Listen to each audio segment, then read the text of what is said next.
Auzubillahi samil alim minasyaitonir rajim. Bismillahirrahmanirrahim.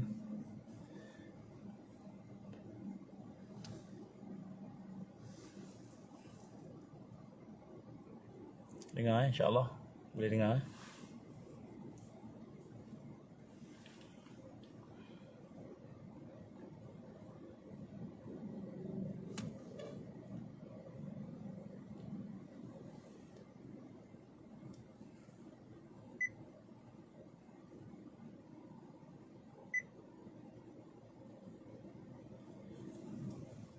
Boleh dengar insya-Allah.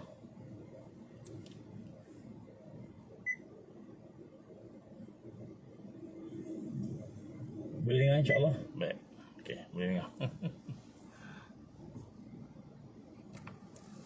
Baik, auzubillahi samil alim minasyaitonir rajim. Bismillahirrahmanirrahim. Innal hamdalillah. Insya-Allah kita mulakan dengan Ummul Quran Al-Fatihah. A'udzubillahi minasyaitonirrajim. Bismillahirrahmanirrahim. Alhamdulillahi rabbil alamin arrahmanir rahim maliki yaumiddin. Iyyaka na'budu wa iyyaka nasta'in. Ihdinas siratal mustaqim. Siratal ladzina an'amta 'alaihim ghairil maghdubi 'alaihim waladdallin. Amin.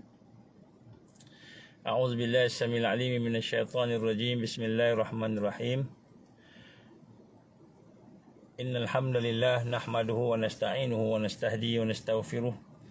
ونعوذ بالله من شرور أنفسنا ومن سيئات أعمالنا من يهده الله فلا مضل له ومن يضلل فلا هادي له أشهد أن لا إله إلا الله وحده لا شريك له وأشهد أن محمدا عبده ورسوله قال رب اشرح لي صدري ويسر لي أمري واحلل عقدة من لساني يفقهوا قولي رب زدني علما أما بعد. Assalamualaikum warahmatullahi wabarakatuh.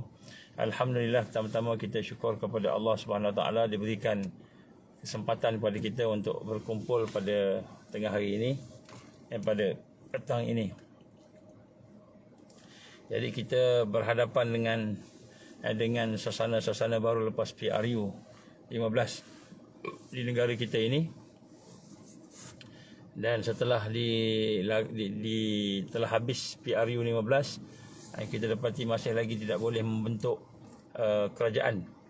Dan tidak boleh membentuk kerajaan ini bermakna kita PRU ni seolah-olahnya macam balik asal semula ketika sebelum berlakunya PRU. Walau bagaimanapun, alhamdulillah, perkara-perkara yang berlaku dalam PRU ni telah menunjukkan kepada kita banyak tanda-tanda bagaimana janji Allah itu benar. Janji Allah itu sudah semakin hampir, iaitu kita lihat telah sampai kepada satu peringkat di mana kita berhadapan dengan satu gelombang yang baru. Alhamdulillah, sebenarnya kita telah melihat usaha-usaha yang dibuat oleh mereka yang di belakang tabir, mereka yang di belakang tabir, mereka yang duduk di belakang, yang tidak ke depan. Alhamdulillah, terutamanya para ulama kita yang ikhlas telah berdoa. Dengan doa-doa mereka, dengan usaha ikhlas sahabat-sahabat kita yang ada, maka kita telah melihat satu keputusan yang insya-Allah terbaik.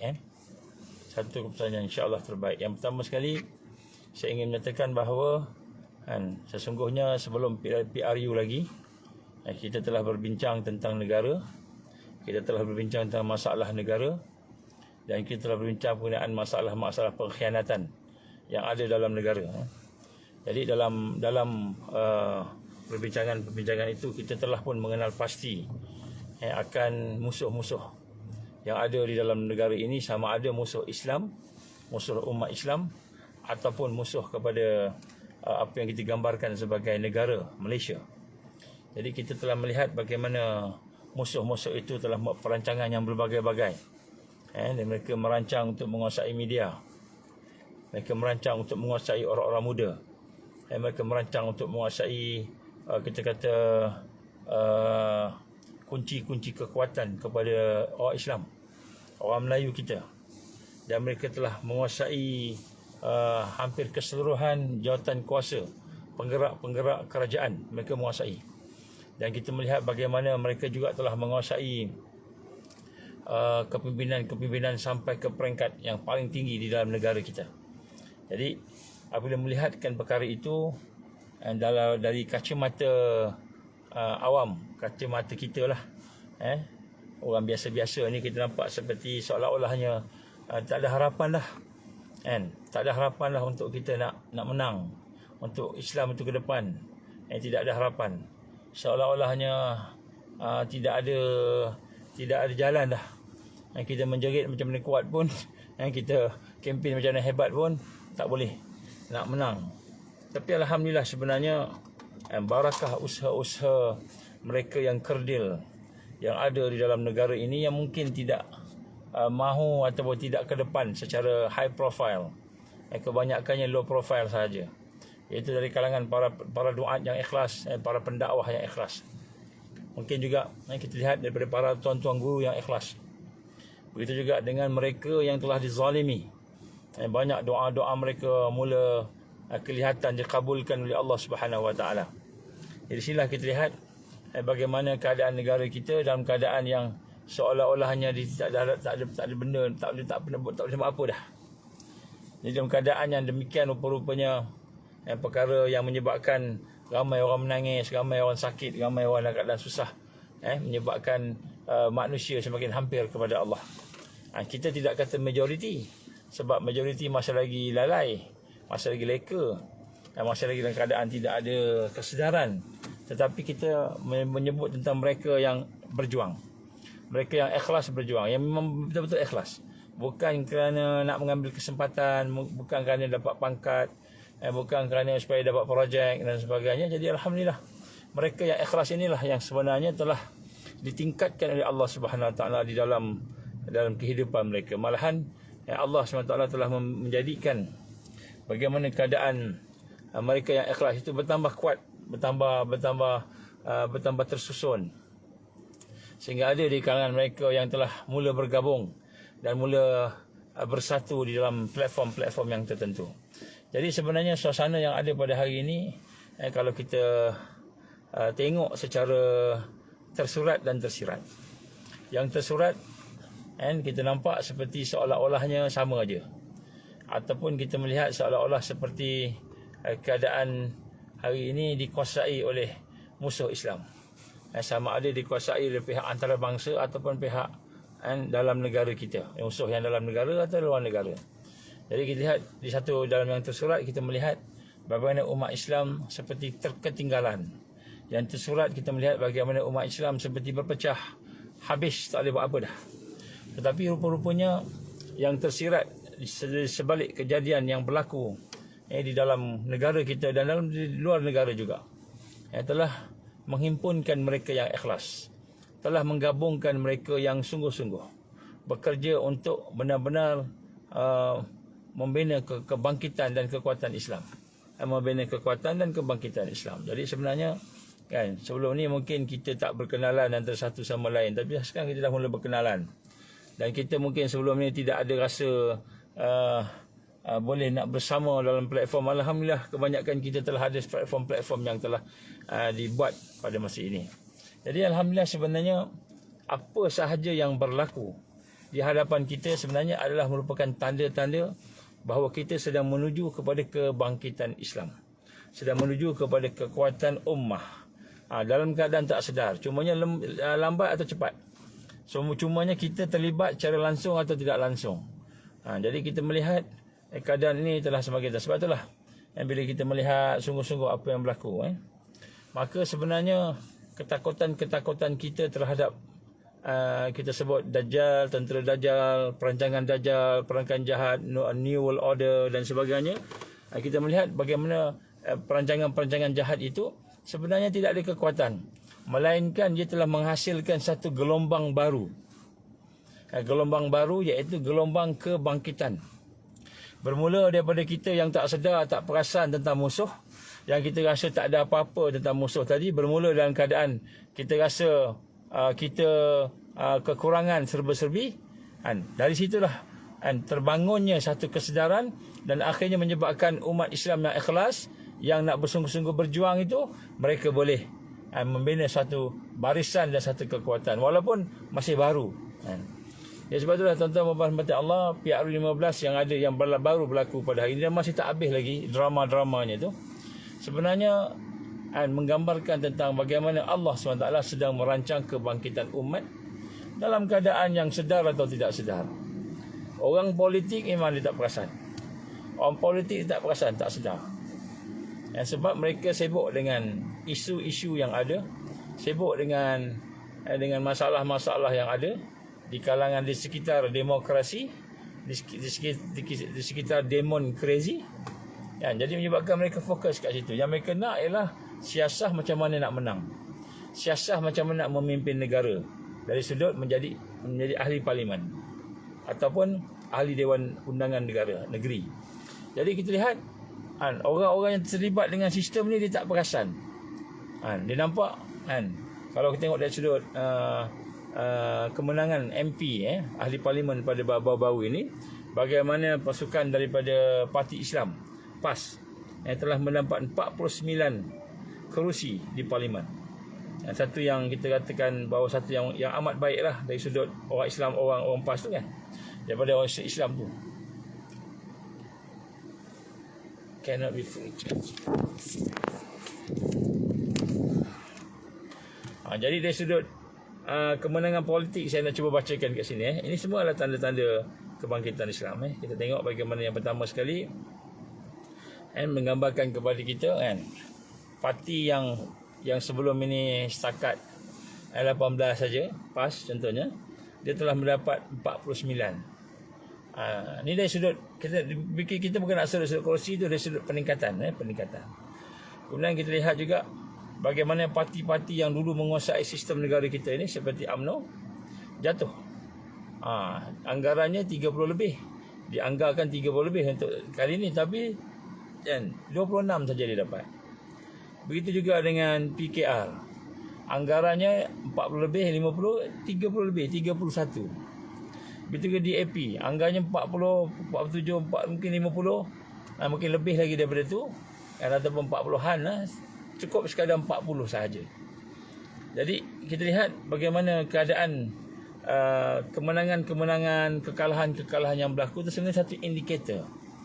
Yang tersurat nampak macam sama, tapi yang tersirat sebenarnya ialah menunjukkan bahawa Allah SWT sedang mempersiapkan umat ini untuk bangkit secara sedar dan tidak sedar.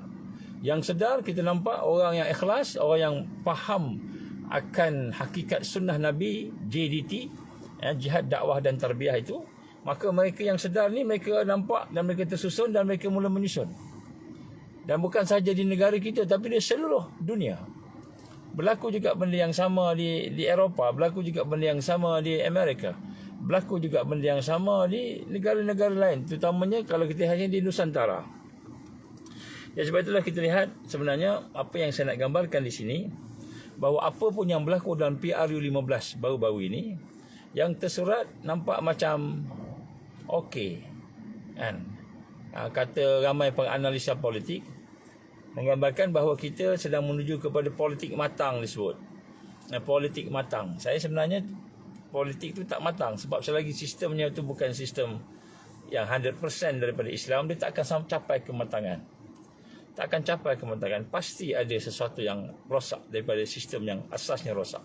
Tetapi mungkin kita kata belajar daripada sistem yang rosak tadi, maka ada peningkatan. Dan kita melihat sebenarnya PRU15 ini juga mengajar golongan muda yang sebelum ni mungkin tak kisah. Sebahagiannya mungkin majoritinya tak kisah. Majoriti kita tak apalah, apa pun jadi kan. Tak kisahlah siapa yang perintah, sama je kan. Ataupun kita pilih ajalah orang yang suka kepada keseronokan sebelum ni. Tapi kita melihat apabila berlaku PRU15 ini, secara umumnya orang-orang muda pun mula melihat, mula memandang kan perkara yang sebelum ni tak pernah kisah, seperti masalah-masalah negara kan, mula memandang, mula melihat, dan akhirnya mereka pun mengundi. Dan bila mereka mengundi itu, dapati sebahagian besar daripada undian itu menunjukkan bahawa ada di kalangan orang muda, pemuda-pemuda, anak-anak muda kita, anak-anak muda laki-laki dan perempuan yang mengundi itu, yang mula melihat masalah negara, mula memilih siapa nak pilih ni, mula fikir secara serius. Mungkin tidaklah seserius orang-orang yang lain sebelumnya, tetapi secara serius. Jadi anak muda menunjukkan, undian mereka itu menunjukkan mereka belajar. Mereka mula belajar, mereka mula mencari pengalaman yang baru, iaitu berfikir secara serius. Dan mereka mula nampak, oh yang ini rasuah, oh yang ini ada masalah, oh yang ini ada masalah yang ini, yang ini ada masalah yang itu. Jadi akhirnya anak muda kita pun buat pilihan, dan pilihannya pula telah menyebabkan banyak juga tokoh-tokoh yang besar, tokoh-tokoh yang hebat jatuh. Patutnya dia menang, jatuh kalah. Dan begitu juga kita melihat bagaimana kesatuan mereka yang berjuang di kalangan NGO juga semakin rapat. NGO juga semakin berperanan. NGO juga semakin berani bercakap, menyuarakan sesuatu perkara yang sepatutnya disuarakan. Gerakan-gerakan Islam juga semakin membuka mata mereka. Bagaimana sebelum ini mereka kata tak apalah, politik ni tak ada apa. Setakat kita tengok, pergi undi sikit-sikit, siapa yang kita rasa okey, yang lebih kurang mudarat. Tapi mula melihat senario yang berlaku pada hari ini, sesuatu yang serius yang perlu dilihat secara, sebab di belakangnya bukan hanya setakat parti politik, tapi di belakangnya ada gerakan-gerakan yang mahu menghancurkan Islam. Jadi gerakan Islam pun dah mula tengok secara serius. Malahan ada di kalangan mereka yang mula masuk politik terus, bertanding. Contohnya bekas presiden ke atau pengurusi ISMA tu, Amiruddin, juga merupakan bekas kepada pengurusi pembela, gabungan NGO pembela. Dia telah keluar daripada persatuan dan masuk politik. Dia melihat serius, dia kena duduk kat dalam tu. Tak kiralah niat dia apa, macam mana nak buat, apa sebagainya, tapi dah mula serius. Kita kena duduk dalam tu. Kita kena ada suara yang untuk bercakap. Kita kena suara yang untuk kita nak ni. Dah mula. Begitu juga berlaku pertemuan-pertemuan yang jelas antara Islam dan bukan Islam. Secara jelas. Apabila contohnya parti-parti Islam yang menang di kawasan-kawasan yang mereka menang itu, telah menyambutnya dengan seruan takbir, dengan seruan tangisan anak muda, yang menunjukkan bahawa mereka juga serius. Jadi kita lihat sebenarnya yang tersirat daripada apa yang berlaku dalam PRU15 ini sebenarnya adalah merupakan petanda-petanda bahawa kebangkitan Islam semakin dekat. Kenapa? Kerana tak kira siapa, daripada orang tua yang mungkin telah terlibat secara langsung lama dalam politik, ataupun orang muda yang terlibat secara langsung baru kali pertama mengundi. Mereka mula melihat dan menyaksikan. Perkara ini menyebabkan mereka lebih serius di dalam menangani sesuatu. Dan inilah perkara yang sebenarnya akan memecahkan penyakit yang besar yang menghantui umat, iaitu penyakit lalai dan tak kisah. Lalai, al-ghaflah, dan tak kisah dengan apa yang berlaku. Jadi apabila mereka mula dididik, ditarbiah oleh Allah Subhanahu Wa Taala secara tidak langsung atau secara langsung, mula memikirkan tentang masalah negara secara serius. Anak saya pun tanya juga, dia pertama kali mengundi, abah nak kena ngundi ni, nak undi siapa kan? Kita pun kata cuba fikir sikit, mana nak undi siapa? Nak undi A, B, C, siapa dia? Parti ke, orang ke, calon ke? Jadi masing-masing cuba fikir kan. Walaupun kita kata demokrasi ni bukanlah sistem Islam, tetapi sebenarnya segala yang berlaku itu adalah merupakan tarbiyah daripada Allah Subhanahu Wa Taala tanpa kita sedar. Jadi sebab itulah tuan-tuan dan puan-puan Allah, sebenarnya apakah yang sebenarnya berlaku di dalam PRU15 ini bukanlah kita nampak hari ini yang menjadi tajuk utama di dalam berita ialah adakah Pakatan Harapan akan bergabung dengan Barisan Nasional. Daripada 7.30 pagi pemberita-pemberitanya menunggu sampai pukul 2 tadi kan, tak selesai. Akhirnya dia kata apa, kita minta tangguhlah bincang. Benda yang paling simple di dalam perbincangan itu tetapi masih lagi minta tangguh untuk dapat jawapan.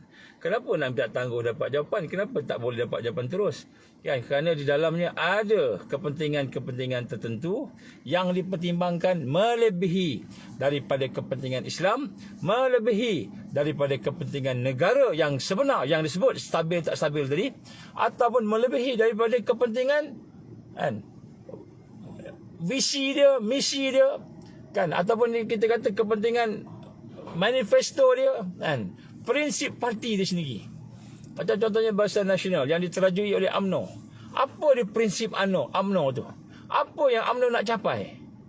Contohnya, jadi ada kepentingan-kepentingan lain yang lebih besar lagi daripada kepentingan parti. Jadi kita lihat mereka ni masih lagi tidak matang dalam berpolitik. Nampak macam matang.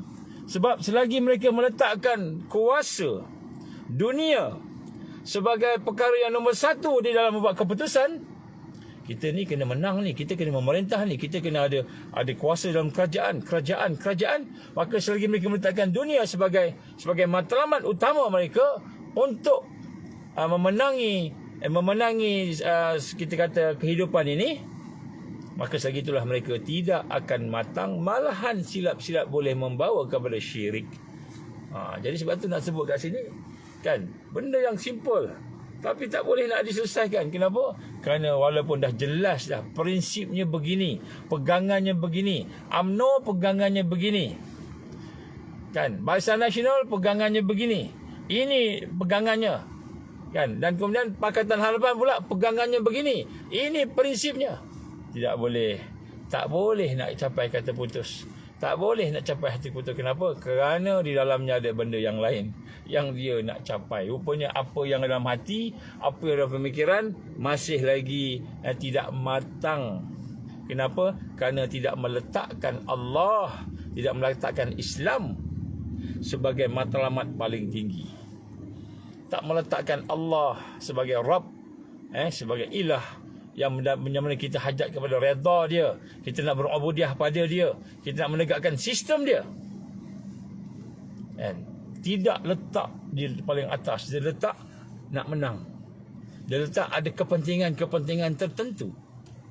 Kepentingan-kepentingan tertentu. Jadi sebab itulah orang politik tidak akan lepas daripada kematangan dalam bersiasah sehinggalah mereka benar-benar mengambil Islam, mengambil sistem Islam, mengambil Allah dan mentauhidkan Allah, mentauhidkan sistem Islam, baru dia boleh matang.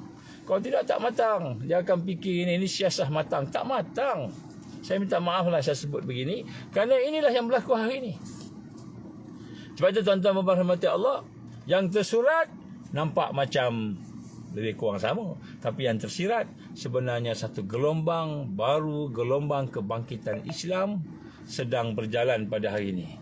Gelombang kebangkitan Islam, gelombang manusia yang namanya anak-anak umur 18 tahun ke atas tadi sudah mula merasakan bahawa kita kena serius ni. Kita kena serius. Kenapa kita kena serius? Sebab kita nak kena pilih, nak kena pangkah. Hari ini kita nak kena pangkah.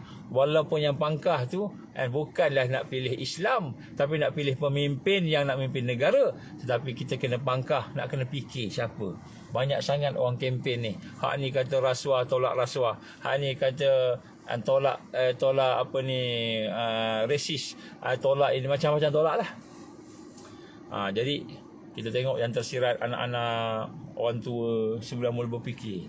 Yang paling penting kalau anak-anak ni, orang tua ni memang dah susah nak ubah, kecuali memang mereka yang nak berubah. Jadi ini satu positif. Satu yang positif, satu yang hebat. Sebab tu kita melihat diakui sendiri oleh penganalisa politik. Saya dengar penganalisa politik daripada luar negara, daripada Singapura, daripada Europe, daripada Middle East. Mereka berhuraian. Mereka melihat situasi Barisan Nasional, situasi Perikatan Nasional, situasi Pakatan Harapan dan lain-lain. Mereka menyatakan dan hampir keseluruhan mereka menggambarkan bahawa apa yang berlaku pada hari ini adalah satu gelombang baru Islamis. Jadi itu yang tersirat. Jadi sebab itulah pada petang ini sama-sama kita nak merasailah bahawa sebenarnya kita kena sentiasa signal tak kuat sangat. Saya dalam perjalanan menuju ke arah selatan.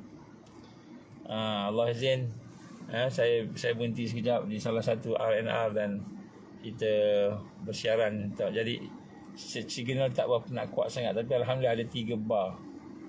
Ada 3 bar. Saya kena letak ke atas dia punya. Baik. Jadi sebab itulah tuan-tuan dan puan, nombor 1, kita kena rasa seronok sebab apa pun yang Allah bagi, apa pun yang Allah siapkan pada kita, apa pun keputusan sebenarnya adalah merupakan satu yang membina kekuatan kepada Islam. Ini nombor 1. Jadi sebab itu jangan kita risau. Jangan kita risau dengan apa yang ada berlaku. Apa yang akan berlaku selepas ini. Jadi nombor 1 tuan-tuan, insya-Allah saya akan cuba ulas panjang sikitlah malam ni kot kalau ada kesempatan. Saya masih travelling lagi. Saya nak bacakan satu hadis Nabi sallallahu alaihi wasallam. Hadis yang kemudian saya nak nasihat kepada pemimpin kita yang sekarang tengah keadaan haru biru. Nabi sallallahu alaihi wasallam telah bersabda, hadis ini dhaif. Tetapi ada pengajaran, Qala Rasulullah sallallahu alaihi wasallam, sayusibu ummati fi akhir zaman bala'un syadidun min sultanihim la yanju fihi illa rajulun 'arafa ad-dinillah bilisanihi wa qalbihi wa yadihi fadzalika ad-din fadzalika alladhi sabaqat lahu sawabiq atau kama qala Rasulullah sallallahu alaihi wasallam. Al-hadis ini diriwayatkan Abu Nuaim dalam kitab Tarikh Asbahan, juga diriwayatkan oleh Imam Al-Baihaqi dalam Syu'aib Al-Iman, begitu juga oleh Imam Ad-Dalaimi dalam Al-Firdaus, dan juga daripada jalur beberapa perawi. Sanadnya dhaif.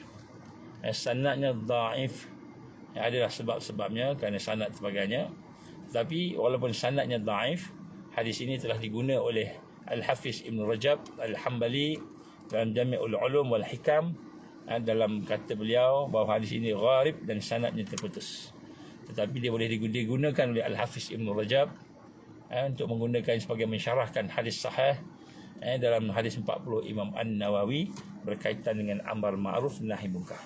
Jadi hadis ini sebenarnya walaupun dari sanadnya dhaif, kerana ada perawi yang dhaif, tetapi Al-Hafiz Ibn Rajab Al-Hambali rahimahullah telah menggunakannya untuk mensyarahkan hadis-hadis sahih Imam An-Nawawi, 40 hadis Imam Nawawi itu dalam berkaitan dengan amal ma'ruf nahi munkar. Apa hadis ni sebut? Jadi kita boleh guna insya-Allah sebagai panduan kita lah.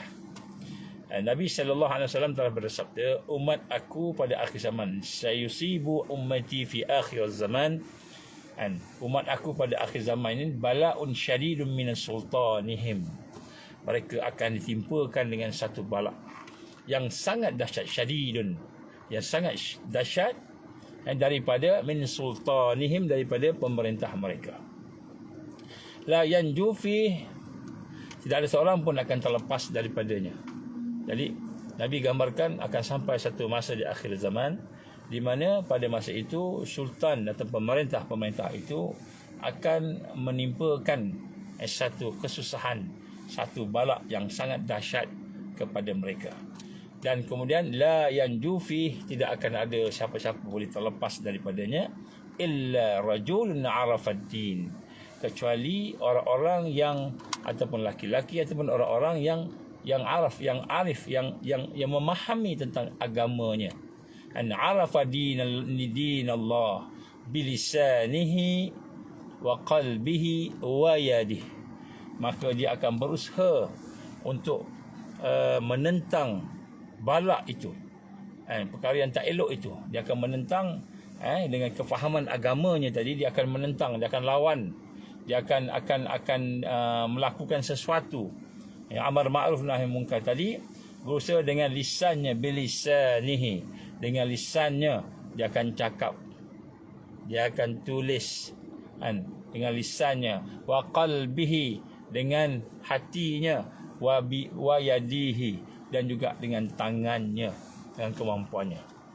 Jadi kita lihat hari ini bagaimana keadaan yang berlaku pada masa itu. Nabi gambarkan memang di akhir zaman akan ada pemimpin-pemimpin yang akan membawa balak, membawa bencana yang dahsyat.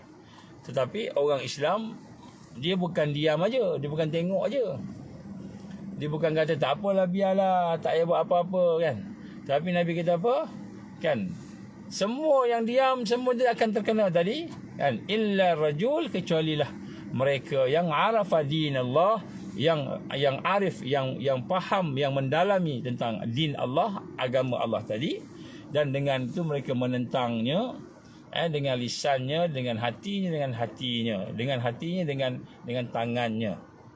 Dan itulah yang telah dilalui oleh mereka yang terdahulu. Fadzalikal ladzi sabaqat lahu sawabiq. Dan itulah perkara-perkara yang telah dibuat oleh orang-orang sebelumnya. Jadi dalam hadis ini, walaupun hadis ini dhaif, tapi masih lagi hadis ya. Walaupun dhaif sebab apa? Dhaif sebab ada sanad yang lemah, dan juga ada sanad-sanad yang terputus dan sebagainya. Jadi walaupun hadis ini dhaif, tapi Ibnu Al-Hafiz Ibnu Rajab menggunakannya sebagai memperkuat huraiannya untuk hadis-hadis yang sahih. Maknanya dia adalah merupakan satu yang tidak berlanggar berlawanan dengan hadis dan Quran. Maka digunakan, ulama kita menggunakan. Apa yang saya nak sampaikan kat sini ialah bagaimana keadaan yang ada pada hari ini. Kita melihat pemimpin-pemimpin yang ada ini nampak hebat, cakapnya hebat kan. Kita kata Qurannya boleh keluar, boleh bercakap dengan Quran, boleh bercakap dengan hadis-hadis. Tetapi sebenarnya mereka ini masih lagi terlibat dengan fitnah yang besar. Fitnah yang besar iaitu mereka masih lagi, hati mereka itu tidak benar-benar ada kesedaran dan keyakinan yang kuat untuk membina dan membangkitkan Islam. Ini perkara yang asasi. Sebab tu sebenarnya saya nak bagi nasihat lah. Bagi nasihat kepada orang Barisan Nasional ni. Kan, saya nak bagi nasihat kepada Zahid tu kot. Zahid Hamidi ni. Kan, YB Zahid Hamidi Bagan Datuk. Supaya kan, kita mungkin dia sekarang sedang dalam persimpangan, sama ada nak bersama dengan Pakatan Harapan yang dipimpin oleh Anwar Ibrahim, yang merupakan juga abang long dia kan. Abang long dia kan. Dulu Anwar Ibrahim banyak mungkin memimpin dia, membimbing, dan dia pun agaknya fan lah dengan Anwar Ibrahim kan.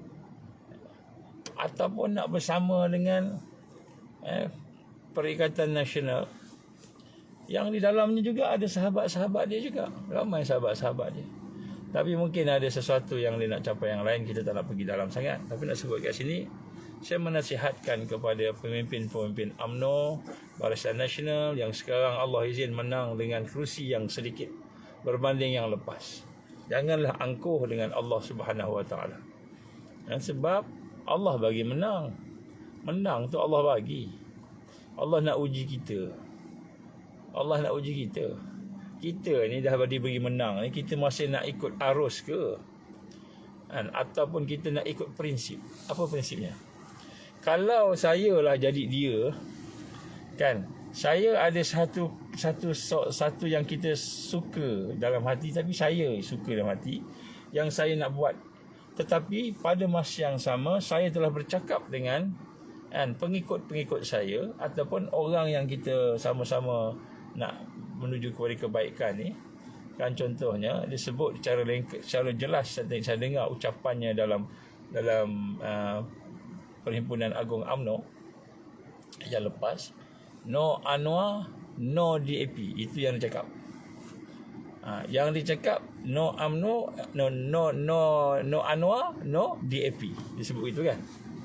Dan semua memahami, wah bagus, kita ni tak sama dengan DAP, kita nak lawan DAP. Contohlah yang disebut oleh Zahid Hamidi. Dan kemudian dia disebut juga dalam banyak-banyak occasion. Dan dia telah meyakinkan orang, dia menafikan. Ada orang pula buka kata apa ni, ada perbincangan di belakang kan, di belakang tabir antara Zahid dengan Anwar Ibrahim. Saya nak sebut kat sini cara jelas kepada Zahid Hamidi, dari hati ke hati ni nak sebutlah. Kalau siapa boleh sampaikanlah. Sesungguhnya apa yang kita cakap di luar dengan masyarakat tadi, dengan manusia-manusia tadi, yang menyebabkan manusia itu bersama dengan kita, itu janji kita.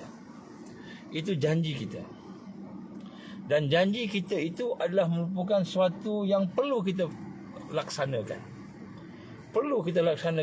Pedulikan benda yang di belakang. Yang kita pernah terhutang budi dengan Anwar Ibrahim ke, pernah terhutang budi dengan siapa-siapa ke. Sebab yang di belakang ni, kaedahnya di belakang tu semua tu benda yang batil. Jadi apabila kita tidak mengotakan janji kita tadi, no Anwar, no DAP contoh tadi tu, kan, maka pada ketika itu kita telah berkhianat. Bila kita berkhianat, pasti Allah Subhanahu Wa Taala akan murka. Allah berfirman dalam surah Al-Hajj, A'udzubillahi minasyaitonirrajim, innallaha yudafi'u 'anil ladzina amanu, innallaha la yuhibbu kulla khawanin kafur. Sesungguhnya Allah SWT membela orang-orang yang beriman. Ini penting. Allah membela orang yang beriman.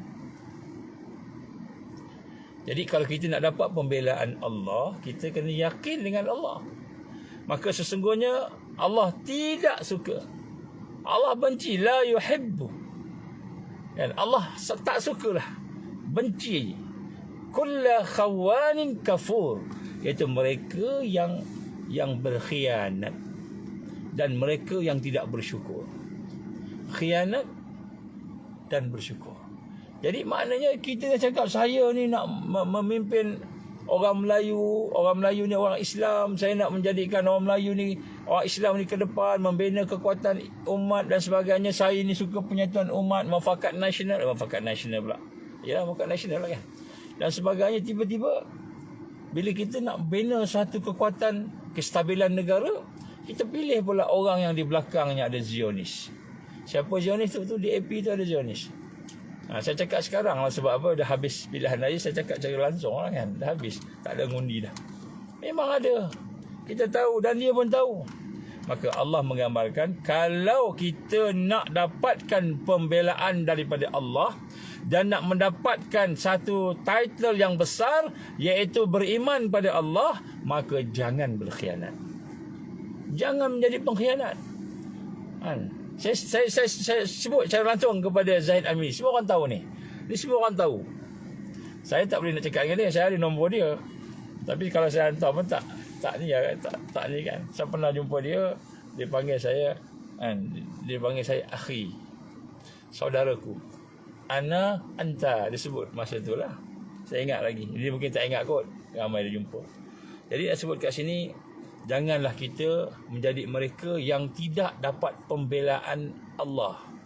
Walaupun kita ni mungkin kena ada kes, ada orang nak buat apa-apa kat kita, orang khianat kat kita, orang buat kita sampai masuk penjara sebagaimana Najib. Katakanlah sungguh benar. Tidak ada orang boleh membela kita, tetapi Allah membela kita. Itu lebih baik. Allah membela kita, itu lebih baik. Kalaulah benda itu benar. Kalau benda itu benar. Allah berfirman dalam surah Al-Anfal ayat 27, A'udzubillahi minasyaitonirrajim, ya ayyuhallazina amanu la takhunullah war rasul wa takhunu amanatikum wa antum ta'lamun. Wahai orang beriman, jangan kamu mengkhianati amanah Allah. Jangan kamu mengkhianati amanah Rasulullah sallallahu alaihi wasallam. Dan jangan kamu mengkhianati amanah yang telah ada pada kamu, sedangkan kamu tahu mana salahnya. Di sinilah kita gambarkan sini bagaimana kita nak sama-sama melihat sebenarnya bila kita sebut pemimpin. Ini kepada kita pula. Kalau kita kata nak mencari pemimpin, maka nombor satu, kesalahan besar bagi pemimpin itu ialah khianat. Mengkhianat. Jadi hari ini orang dah bagi dah dia punya amanah-amanah tadi kan. Maka kita kan kita kena beramanah, kerana amanah itu salah satu sifat orang-orang yang Allah SWT akan memberikan kekuatan. Jadi sebab itu tuan-tuan puan saya sebut kat sini pada petang ni, saya tak boleh lama-lama sangat sebab saya akan gerak dah. Perjalanan masih jauh. Jadi insya-Allah malam ni kita sambung. Jadi yang tersurat daripada apa yang berlaku kita nampak dah. Macam-macam analisa. Macam-macam analisa yang tersirat daripada apa yang berlaku sebenarnya ialah Allah Subhanahu Wa Taala nak tunjukkan kepada kita sebenarnya ada satu gelombang baru. Dan ada satu, kan kita kata tsunami baru. Tapi dia belum lagi jadi satu yang kuat lah. Tapi dia akan jadi kuat selepas ni. Iaitu tsunami apa? Tsunami di mana kita lihat orang-orang Islam sudah mula berfikir. Anak-anak muda telah mula berfikir. Anak-anak muda sudah mula melihat negara. Walaupun tidak serius lah mungkin macam kita agaknya. Tapi dah mula melihat. Dan akibat daripada melihat dan berfikir itu, kita melihat anak-anak muda sekarang sudah mula mendekati kebaikan. Apa kebaikan? Keluar sedikit daripada kelalaian. Keluar sedikit daripada kelalaian. Dulu tak payah fikir dah, main game je. Sekarang ni saya nak undi, dia tunjukkan dia punya tangan yang dah kena apa ni. Saya nak undi kan. Jadi semua pakai undi belaka. Dan undinya kita lihat kebangkitan, kebaikan. Kan Parti Islam 49 kerusi. Perikatan Nasional yang dia punya tema dia prihatin, bersih, stabil. 3 ni prihatin, bersih, stabil. Jadi 3 ni kekuatan satu yang kuat, prihatin, bersih, stabil. Jadi 3 ni menjadi satu kekuatan sehingga kan orang ramai memilih Perikatan Nasional. Tak sangka dapat sampai 73 kerusi. Begitu juga kita lihat PH yang berbangga-bangga dengan kekuatannya, dengan sokongan anak mudanya, berbangga dengan kehebatan pimpinan muda dia sebagainya. Dia kata kita akan menang. Saya ingat lagi Rafizi sebut apa. Yang pertama, kita akan menang simple majority sekurang-kurangnya 112. PH akan menang. Yang kedua, kalau PH tak menang 100, paling kurang 90 lebih. Dekat 194 paling kurang. Kan. Jadi yang ini semua. Yang ketiga, PH akan menang juga bila yang lain tak stabil. Jadi semua kata PH menang lah macam itu. Semua saya tengok daripada 90 lebih ke atas tinggal 73 je. 73 ni. Jadi maknanya anak muda, orang lama dah mula melihat, kan.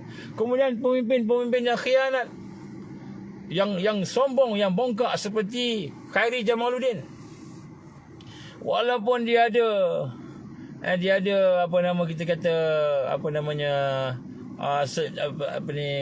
kewangan yang banyak, sumber kewangan yang banyak, macam-macam dia buat tuan-tuan, kalau saya nak sebut sini, kan. Tetapi akhirnya Allah izin kalah. Dengan sombong je dia mengatakan kita akan sekian-sekian, kalah.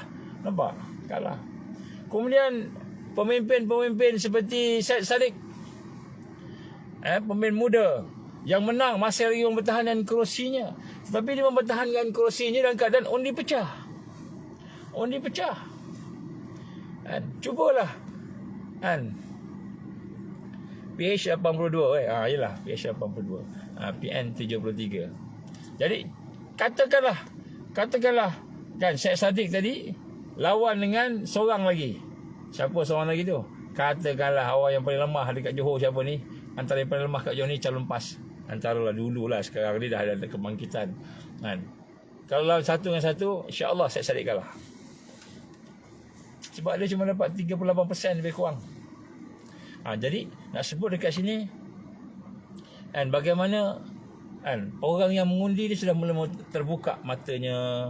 Kemudian netizen pun telah mula, walaupun cyber trooper memang banyak, kan, nak bagi ni banyak, kan. Kalah saja KJ, tiba-tiba ada orang sokong KJ, kesian KJ sebagainya. Itu semua cyber trooper je. Saya yakin itu semua cyber trooper. Tak ada orang taksub sangat dengan KJ sampai peringkat menangis. Tak ada. I don't think so. Kan? Jadi sebab tu tuan-tuan puan, itu dari sudut orang biasa, orang yang duduk tengok seorang-seorang. Kemudian NGO pun meningkat. NGO tak pernah cerita, tak pernah berani lawan kerajaan, tuduh kerajaan, nak bawa mahkamah, kerajaan ke mahkamah. Tak pernah NGO bercakap nak menjatuhkan kerajaan yang khianat. Tak pernah NGO bergabung, ramai-ramai NGO mula bergabung. Pertubuhan-pertubuhan Melayu silat mula bergabung, tuan-tuan guru pun mula berkumpul sampai keluar muzakarah fatwa dalam wakil-wakil ulama di Kedah, kata kena mengundi, haram mengundi mereka yang melakukan maksiat, sokong LGBT sebagainya. Keluar fatwa-fatwa macam itu kan, dikeluarkan, menunjukkan ulama-ulama pun sensitif. Ulama pun sensitif, NGO pun sensitif, semua itu positif. Satu arus yang baik untuk membina satu kekuatan baru pada kebangkitan Islam. Ni semua yang Allah SWT latih, didikkan. Jadi rupanya kejatuhan sistem manusia ini telah semakin hampir, kerana Allah telah membuka pekung, membuka keburukan kan sistem yang ada ini kan, sehingga menyebabkan ramai yang nampak dan memilih kebaikan. Jadi jangan pula kita kata kita kempen kuat, kita menang. Orang PAS jangan kata saya kempen kuat, saya menang. Saya kempen kuat, saya menang. Jangan, itu bengkak dan sombong. Bengkak dan sombong. Jangan pula orang PN kata saya pandai kempen, saya pandai ni sebab saya bagus, mereka pilih saya. Bukan. Semua Allah yang bagi, Allah yang susun. Allah yang bagi, Allah yang susun. Kita ni siasah politik makan, kita pandai, ulama-ulama kita pandai. Jangan bengkak. Jangan sombong. Bukan kita, Allah. Jadi sebab tu yang tersuratnya satu gelombang baru, iaitu gelombang kebangkitan. Dan gelombang kebangkitan ini bukan hanya berlaku di negara kita, di Malaysia, tapi berlaku di tempat lain juga. Di bumi Thailand berlaku. Kan? Berlaku juga kebangkitan ni di Nusantara ni, terutama di negara kita ni, yang kita nampak depan-depan kita ni. Ya, sebab itulah tuan-tuan dan puan Allah, sungguh pun kita di dalam proses kebangkitan tadi, tapi sebenarnya banyak benda lagi yang ada pada hari ini yang penuh dengan kelemahan, menyebabkan Allah masih lagi tangguhkan kemenangan. Allah masih lagi tak bagi kita menang. Kenapa? Kerana ada banyak kelemahan. Saya bagi satu contoh lah. Sibuk kita dengan pilihan raya PRU 12 ni, sampai kita terlupa apa yang berlaku kat Masjid Al-Aqsa. Terlupa isunya Masjid Al-Aqsa. Terlupa. Sibuk kita dengan pilihan raya ni, sampai kadang-kadang kita terlupa dengan benda-benda yang sepatutnya kita buat. Rutin kita, zikir kita, Quran kita masih tidak meningkat. Quran kita masih tak meningkat. Solat kita masih tak meningkat. Khusyuk kita masih tak meningkat. Zikir kita masih tak meningkat. Selawat kita pada Rasul sallallahu alaihi wasallam masih tak meningkat. Maksiat-maksiat, dosa-dosa kita masih kita sayang, tak boleh nak tinggalkan. Ini semualah petanda-petanda yang Allah SWT masih tahan kejayaan, kemenangan yang total kepada kita. Jadi Allah SWT bagi kita tunjuklah tanda-tanda kebangkitan tadi. Tetapi sebenarnya kita sendiri ni patutnya lebih hebat daripada yang sekarang ni. Tapi kita sama je. Kita tengok tanda ni. Sebenarnya sebab itulah sebut kemenangan Islam itu janji Allah. Kemenangan Islam tu janji Allah. Kemenangan Islam tu janji Rasulullah sallallahu alaihi wasallam. Tapi siapa yang menang? Wallahualam. Tak tahu. Jadi insya-Allah mudah-mudahan kita melihat sedikit sebanyaklah apa yang berlaku pada hari ini sebagai satu pengajaran, dan kita kena seronok dengan qada dan qadar Allah. Sentiasa kita redha dengan qada dan qadar Allah.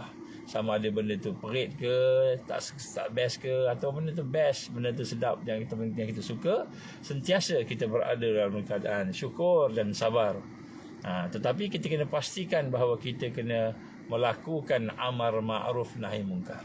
Apakah amar ma'ruf nahi munkar? Yang pertama sekali kita nak kena menyeru kebaikan, meningkatkan kebaikan dalam diri kita dan mencegah kemungkaran, maksiat, dosa dalam diri kita. Itu nombor satu. Kemudian nombor dua, baru yang lain-lain. Al-mujahid man jahada nafsahu fi ta'atillah. Seorang yang berjihad itu ialah mereka yang melawan diri dia untuk taat pada Allah. Jadi yang pertama sekali tengok diri kita. InsyaAllah malam ni saya akan sambung. Allah, kalau Allah izinlah, saya rasa perjalanan mudah-mudahan dia ada. Saya akan sambung sikit tentang apa perkara yang berlaku, yang tersirat, yang tersurat, yang sebenarnya berlaku sekarang, selain daripada yang saya sebut tadi sebagai mukadimah, bahawa kita dalam kebangkitan. InsyaAllah malam ni kita akan cerita sikit tentang apa yang berlaku, apa yang sepatutnya berlaku. Dan insyaAllah di akhir zaman ini kita kena faham realiti, dan supaya mudah-mudahan bila kita faham realiti dan wakil, kita akan dapat memahami tentang apa yang digambarkan sebagai apa kita panggil ni, sebagai satu kekuatan, kebangkitan kekuatan. InsyaAllah kita akan cuba bincang malam ni lah, insyaAllah dah. Aku liqali hadza astaghfirullahalazim li wa lakum.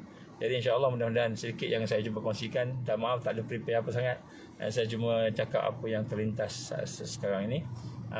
Saya sedang dalam perjalanan masih lagi, dan mudah-mudahan Allah berikan hidayahnya kepada kita semua. InsyaAllah malam ni kalau tak ada aral, dalam 9.30 insyaAllah kita akan bersiaran lagi sekali dan menyambung apa yang kita bincangkan pada hari ini, insyaAllah. Aku liqali hadza astaghfirullahalazim li wa lakum. A'udzubillahi minasyaitonirrajim. Bismillahirrahmanirrahim. Alhamdulillahirabbil alamin, wassalatu wassalamu ala asyrafil anbiya'i wal mursalin wa ala alihi wa sahbihi ajma'in. Allahumma innaka ta'lamu anna hadhihi al-qulub qad istama'at ala muhabbatik wa iltaqat ala ta'atik wa tawahadat ala da'watik wa ta'ahadat ala nusrati syari'atik. فاعطك اللهم رابطتها وألمدها وحدها سبلها واملأها بنورك الذي لا يخبو واشرح صدورها بفيض الإيمان بك وجميل التوكل عليك وأهيها بمعرفتك وأمت على شهادة في سبيلك يا الله إنك نعم المولى ونعم النصير. اللهم يا مقلب القلوب ثبت قلوبنا على دينك وعلى طاعتك وعلى جهاد في سبيلك. لا إله إلا أنت سبحانك إنا كنا من الظالمين. ربنا أتمم لنا نورنا واغفر لنا إنك على كل شيء قدير. ربنا آتنا في الدنيا حسنة وفي الآخرة حسنة وقنا عذاب النار. وصلى الله على سيدنا محمد وعلى آله وصحبه وبارك وسلم. سبحان ربك رب العزة عما يصفون والسلام على المرسلين والحمد لله رب العالمين. سبحانك اللهم وبحمدك أشهد أن لا إله إلا أنت أستغفرك وأتوب إليك. بسم الله الرحمن الرحيم. والعصر إن الإنسان في خسر إلا الذين آمنوا وعملوا الصالحات وتواصوا بالحق وتواصوا بالصبر. Alhamdulillah, saya nak banyak kereta, tapi alhamdulillah bergerak, alhamdulillah bergerak, insya-Allah. Orang balik daripada mengundi agaknya. Okey, wabillahi taufik wal hidayah. Assalamualaikum warahmatullahi wabarakatuh.